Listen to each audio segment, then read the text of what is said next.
A state trooper is rushed to Jackson General Hospital this evening after being shot in the chest during a traffic stop in Henderson County. Thanks for joining us. I'm Kelly McAllister. Brad has the evening off. Trooper Dwayne Stanford is in stable condition tonight. His bulletproof vest credited with saving his life. The THP says at 5:21, the 27-year-old trooper told dispatch he'd pulled over a car with Kentucky tags near mile marker 115 on westbound Interstate 40 in Henderson County. The female driver of that car was a wanted woman. A spokesperson said Trooper Stanford handcuffed her and put her in his car. And while walking back to the suspect's vehicle, a male passenger got out of that car and started shooting. That man, whose name has not been released, was fatally wounded by Trooper Stanford. We had several, including myself, that responded along with Highway Patrol. I believe even Decatur County responded along with Park Service. So there are several agencies that responded to the incident. In 2010, Dwayne Stanford was not only named Trooper of the Year by the THP, but was honored by the Jackson Exchange Club with its Officer of the Year award. Stanford is a native of Lexington. His father is also a trooper. His grandfather, a retired trooper.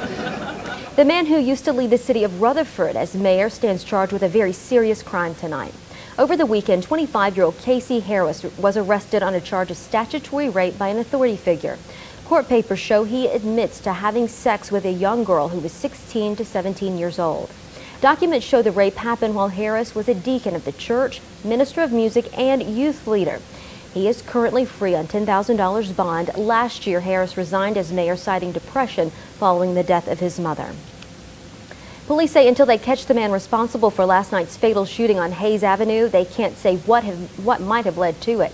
Investigators say 20-year-old Darvin Travis of Jackson was shot while sitting outside a business near the intersection of Lexington and Hayes around 7:15 last night. Witnesses say the gunman walked up and just started shooting. The two others with Travis was not injured. A second shooting last night in East Jackson, which officers say is not connected to the first, has left a 21-year-old Jackson man in stable condition. He suffered one gunshot to the back. Investigators say he told them he pulled over along Glass Street because he was having car trouble. He says when he lowered the hood of his car, he was confronted by two men who robbed and shot him. The suspects are described as black men in their late teens. Neighbors told us they heard arguing before the shot was fired. It appears that it was a crime of opportunity. That's a heavily populated area. It's possible that the victim, as he said, he pulled over to check out car trouble, and someone could have perhaps seen him, saw him as an easy target. If you have any information that could help, contact the Jackson Police Department or Crime Stoppers. Last night's shootings have Jackson City Councilman Johnny Dodd asking community members to come together and find a way to stop the violence. Dodd is holding a crime issue meeting at T.R. White Sportsplex in East Jackson tomorrow afternoon. The meeting will begin at 6:30 and is open to the public. For more information about that meeting, call the numbers you see on your screen. New at 10, the Memphis police sergeant accused of lying about who shot him earlier this month has been arrested. According to the TBI, Sergeant Norman Benjamin was arrested today and charged with solicitation to commit first-degree murder, false reporting, an unlawful sale, loan, or gift of a firearm. Benjamin was shot September 3rd and told investigators a Hispanic man was responsible. But officers say he was actually shot by a woman during a domestic argument. Charges against her were filed but have since been dropped. Well, time now for our first check of the forecast. Gary Pickens joining us now. And Gary, another beautiful and cool evening tonight. A cool evening tonight. It looks like tomorrow's going to be a warm day, but we are going to see a cooling trend move in here with daytime highs in the 70s. Overnight low is going to get down in the 40s. Wow. Burr. All right, let's take a look outside tonight. This look brought to you by Southern Trucks and Equipment, your pre-owned truck headquarters. Here are your numbers for today. We saw a high temperature today of 83 degrees with a low this morning at 52. The normal low is around 54 with a normal high around 79 degrees. Record high temperature 97 degrees. That occurred back in 1953. And we saw a record low in 1967. There it is, 40 degrees. Now, let's take a look and see if we had any rainfall today. Of course, you and I both know absolutely no rainfall showing up across the ABC 7 viewing area. The airport's dry. We're dry here at the station. Looks like we're going to be dry for the next several days. A bit over 42 inches of rainfall so far for this year. Now let's look at Fast Track 7 to see what's going on. A little bit of rain did show up just barely in western Tennessee. Earlier today we saw some echoes up around the Paris area and a little bit down around Huntington, but most of it has been tonight over in parts of Middle Tennessee. What's it going to look like over the next few days? Here you go. Clear skies tonight. No rain through Wednesday. Temperatures will remain pleasant. I'll look at your forecast a little more in detail coming up in a few minutes. In a follow-up, home burglars got away with a very big ticket item when they broke into a North Jackson home. Police say they drove off in one of the family's vehicles. It looks like this. It's a white 2011 Jeep Cherokee with Tennessee tag 006ZZV. Investigators say it was stolen during an overnight home break-in in a neighborhood along Country Club Lane last Thursday.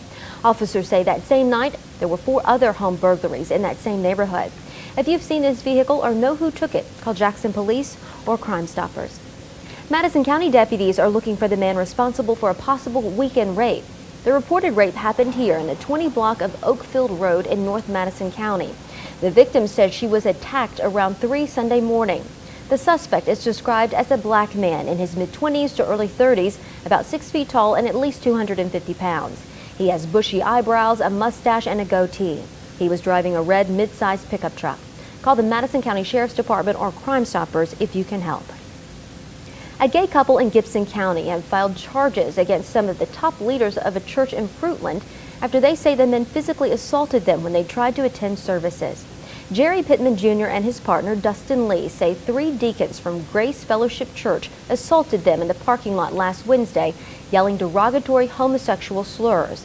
Pittman says the attack was prompted by the pastor of the church, his father, Jerry Pittman.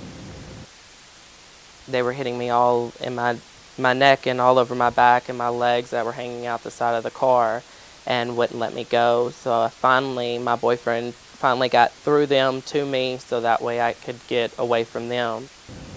The couple filed assault charges against Deacons Billy Sims and Eugene McCoy. Pittman pressed additional charges against his father and Deacon Patrick Flatt.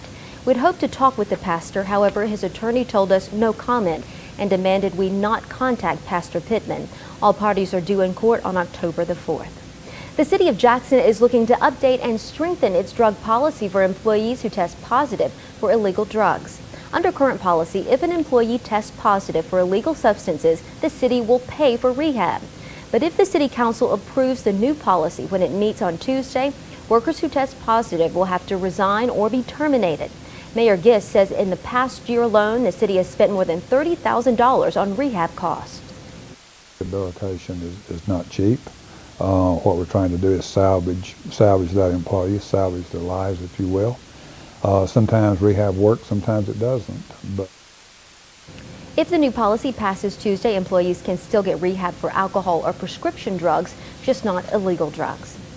Still to come, the unnerving discovery that prompted authorities in Tucson to shut down several businesses and local streets this afternoon.